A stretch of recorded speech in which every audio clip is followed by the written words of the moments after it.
Bon, aujourd'hui, je vais vous donner quelques astuces pour vous rapprocher du zéro déchet. Je suis très consciente que faire le zéro déchet complètement, ça va juste pas être possible. Parce qu'en tant qu'humain, vu notre travail, vu toutes nos conditions de vie, c'est vraiment très difficile de faire zéro déchet. Donc ce que vous pouvez faire par contre, c'est réduire les déchets le plus possible, recycler au maximum, réutiliser, faire tout plein de démarches qui font que vous allez être un humain qui pollue moins. Un humain qui pollue zéro, ça n'existe pas, vous oubliez juste. Alors première chose que vous pouvez faire, équipez-vous de cabas ou de sacs en tissu quand vous allez faire vos courses. Donc mettez, je sais pas, votre pain, vos légumes, etc. là-dedans. Et si jamais vous vous retrouvez avec des sachets plastiques, que vous n'avez pas fait gaffe et que, oh zut, on a mis vos courses dans du sachet plastique, ce qui m'arrive aussi de temps en temps, des fois je fais pas gaffe et voilà. Donc quand vous en avez un, vous mettez vos autres déchets dedans et ça permet d'acheter quasiment jamais des sacs poubelles, quoi. Voilà. Ensuite, les sacs poubelles, c'est sûr que si on fait attention, on doit les remplir très lentement. Donc tout ce qui est les emballages, vous savez, les plastiques à usage unique, cette horreur là qui se retrouve dans les océans. Donc on évite les plastiques à usage unique. Et ce qu'on peut faire, si vous achetez un produit dans un emballage comme ça, bon, le mieux c'est encore qu'il soit en verre, mais si jamais il est fait en plastique, cet emballage, bon là c'est de la polenta, une fois que c'est vide, vous le nettoyez. Et s'il est réutilisable, réutilisez-les, mettez ce que vous achetez en vrac dedans. Alors ce qu'on peut acheter en vrac, ça dépend de la ville où on est, des magasins qui sont autour de nous. Alors si jamais vous pouvez acheter du riz en vrac, des graines en vrac, des raisins secs en vrac, etc., apportez votre contenant s'il y a moyen. Et bon, d'abord, je pense qu'il faut voir comment la pesée se fait dans votre magasin, puis ensuite stocker tout ça dans vos contenants. Et là, on stocke le sucre là-dedans, le sucre de canne brun. Et du coup, c'est cool. N'oubliez pas ça. Une fois que c'est acheté, ça dure méga longtemps. Et si jamais ils sont un peu abîmés, on peut les réparer. Là, un kit de fils et d'aiguilles, ça coûte quasiment rien. Et ça permet de réparer les vêtements. Des fois, on a des trous, on les répare, on les fait durer plus longtemps, du moins qui sont fonctionnels. Bon, après, pour aller travailler avec des trucs qui sont très moches et réparés pendant 20 ans, peut-être que non. Mais sinon, quand vous êtes chez vous, entre amis, je pense que vous pouvez porter des trucs qui ont été réparés. Des fois, on peut très bien réparer de manière super discrète. Et c'est pas très compliqué de réparer, de raccommoder. I am in pure vegan heaven. Ok, alors tout cela, en fait, et celui-là, je n'ai acheté aucun.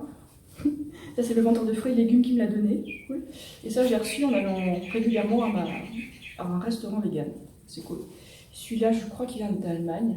Ça fait un bout de temps que je l'ai, très très très longtemps, ça dure un truc de fou. Et les cabas, c'est bien aussi. Et dans les supermarchés, je crois qu'ils vous les échangent une fois qu'ils sont cassés. Donc, profitez de ça, quoi. Il faut faire plein de choses pour dépenser moins de plastique. Bon, après, il y a les plastiques que vous voyez et ceux qui sont dans la chaîne d'approvisionnement. Donc plus votre produit il va être transformé et impliqué des intrants, plus il y a des chances qu'il utilise des plastiques et encore tout plein d'autres polluants, quoi. Alors, par exemple, si vous achetez de la viande, sachez que cette viande est un animal qui a mangé avant. Donc qui a mangé des choses qui peuvent venir d'Amazonie.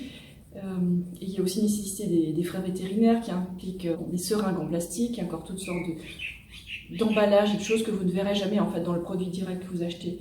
Et quand vous achetez un produit qui a été transformé, par exemple, je sais pas, des biscuits, vous savez pas tout ce que la chaîne d'approvisionnement elle implique comme plastique et comme gaspillage, quoi.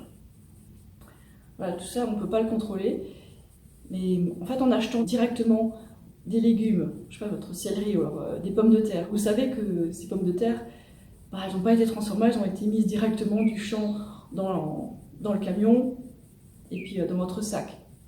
Alors, les pommes de terre sont vendues dans des sortes de treillis en plastique que vous pouvez réutiliser. Alors, quand vous l'ouvrez, après vous pouvez le rapporter au marché ou à votre AMAP et puis vous pouvez le remplir de nouveau de pommes de terre. Vu que ça pèse rien, on peut le mettre, ça pèse quasiment rien, on peut le mettre sur la balance, quoi. Donc, pensez à toutes ces solutions, réutilisez ces plastiques le plus possible, parce que bon, une fois que vous les avez sur le dos, c'est votre responsabilité, alors faites-les durer le plus possible. Alors là, je peux vous mettre sur le côté une liste de la durée qu'il faut pour tel ou tel matériau pour se dégrader. Alors tout ce qui est en verre, c'est bien, parce que ça se recycle à l'infini, donc chez vous, vous pouvez réutiliser des bouteilles d'eau. Voilà. Et le truc avec le verre, c'est que Si vous l'utilisez pour faire du sport ou en déplacement, ça risque de se casser, de vous blesser. Donc en déplacement, moi j'ai toujours des bouteilles en plastique réutilisables. Et c'est plus pratique, c'est plus léger et ça risque pas de se casser, quoi. Donc à vous de voir, quoi. Je vous ai parlé un peu de recyclage.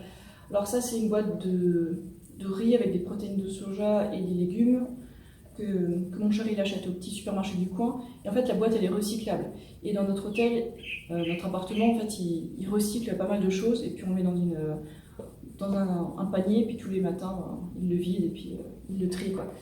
Donc regardez bien les petits symboles qu'il y a derrière vos plastiques ou votre verre.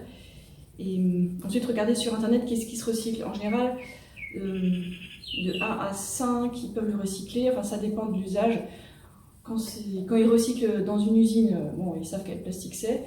Mais sinon, ça dépend. Et ils ne recyclent pas les plastiques souillés. Hein. Les plastiques mous qui sont tout gras, tout ça, ça ne se recycle pas, quoi. Donc, les plastiques durs, en général, ça se recycle. Pareil pour la boîte de shampoing, la bouteille de shampoing. Alors lui, c'est numéro 1, PET, donc ça se recycle, c'est cool. Mais pensez bien à recycler tous le plus possible.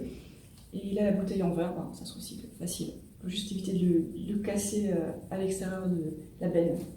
Donc on peut réparer, raccommoder, on peut recycler, on peut réutiliser, on peut transformer, trouver une nouvelle vie à nos déchets, si possible. On peut donner, ça dépend de votre imagination, tout ça, du degré d'implication pour votre planète. Et le mieux encore, c'est de consommer le moins possible de choses. Alors vous pouvez faire une liste de tout ce qui est vraiment important, de ce truc dont vous avez vraiment besoin, pas des trucs dont vous avez juste envie, quoi. Et quand je regarde des personnes qui sont très proches du zéro déchet, je trouve ça super inspirant. Quand ils mettent dans un bocal les trucs non réutilisables, non recyclables, ça fait des toutes petites quantités en fait. Et dans une année, ils polluent quasiment pas. Après, c'est encore que la quantité de plastique qu'on voit dans notre consommation. Donc, en fait, personne pollue un peu plus. Et enfin, on fait de notre mieux. Hein. Et le problème, quand on est très nombreux, on est beaucoup d'humains, et on pollue tous. Hein. Dès dans les transports, notre moindre consommation pollue, quoi.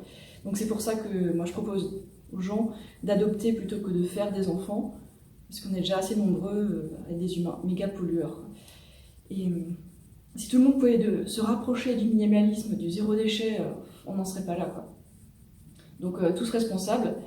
Et c'est pas parce que le voisin fait quelque chose de mal que nous on a une excuse pour polluer notre environnement, quoi. Voilà. L'humain, le seul animal qui pollue son environnement. Voilà. J'espère que ça va changer. Donc bref, j'ai constaté qu'il y avait 3 moyens principaux de réduire les déchets qu'on génère et notre impact sur l'environnement. C'est de devenir vegan, parce que l'industrie de l'élevage est extrêmement polluante. Vous ne réalisez pas à quel point certainement. Sinon, vous allez regarder le documentaire Cowspiracy pour réaliser ça. Deuxièmement, adopter des enfants plutôt qu'en faire, parce que rajouter des humains, c'est polluer encore plus la planète, c'est horrible. Et troisièmement, devenir minimaliste. Et là, notre impact il est bien réduit. Alors ensuite, c'est sûr qu'on peut acheter local et tout, mais local, ça ne veut pas dire non polluant. Hein. Et bio ne veut pas dire non polluant non plus. Hein. Donc voilà, les 3 moyens principaux. Et puis après, il y a encore des petits trucs qu'on peut faire en plus. Par exemple, ramasser des déchets qui sont dans la nature, ça c'est aussi top. Mais si on ne fait pas les 3 trucs d'avant, c'est moins efficace, quoi. Voilà, c'est tout ce que j'ai à dire sur ce sujet pour l'instant. Et vous pouvez me dire dans les commentaires qu'est-ce que vous faites pour réduire votre impact sur l'environnement, réduire vos déchets. Laissez vos idées sous les commentaires.